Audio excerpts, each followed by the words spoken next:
ఏ పని లేదురా దేవుడా ఇంకా హ్యాపీగా కస్టర్డ్ చేసుకోవచ్చు అని అనుకునేసరికి పాలు పొంగిపోయాయన్నమాట. యాక్చువల్లీ తప్పు నాదే, అతి తెలివి చూపించినాను. మసలే పాలలో చక్కెర వేసినాను అనమాట. ఎవరైనా చేస్తారా అట్లా? చూడండి ఇప్పుడు మీరే చూస్తారు. ఫస్ట్ అయితే నేను మరిగే పాలు మా హస్బెండ్ కోసం స్కిమ్డ్ మిల్క్, మా కోసం normal full fat milk use చేస్తున్నాను. కస్టర్డ్ పౌడర్ వేసేసి మరిగే పాలలో కొంచెం షుగర్ వేసుకోవచ్చు. నేను మాత్రం హస్బెండ్ కోసం జాగరీ పౌడర్ యూజ్ చేస్తున్నాను. చాలా టేస్టీగా అయింది. ఇది కొంచెం థిక్ అయ్యే వరకు సిమ్లో పెట్టుకొని ఇలా కలపాలన్నమాట. సో మా కోసం అయితే నార్మల్ పాలలో చేసినాను ఫుల్ ఫ్యాట్ మిల్క్. చూడండి ఎట్లా అయిపోయిందో చూడండి.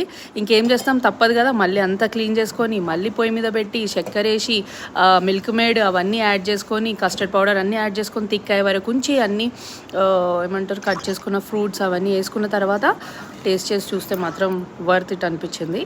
సో మీరు కూడా చేయండి. వీడియో నచ్చితే లైక్ చేయండి, సబ్స్క్రైబ్ చేసుకోండి. బాయ్.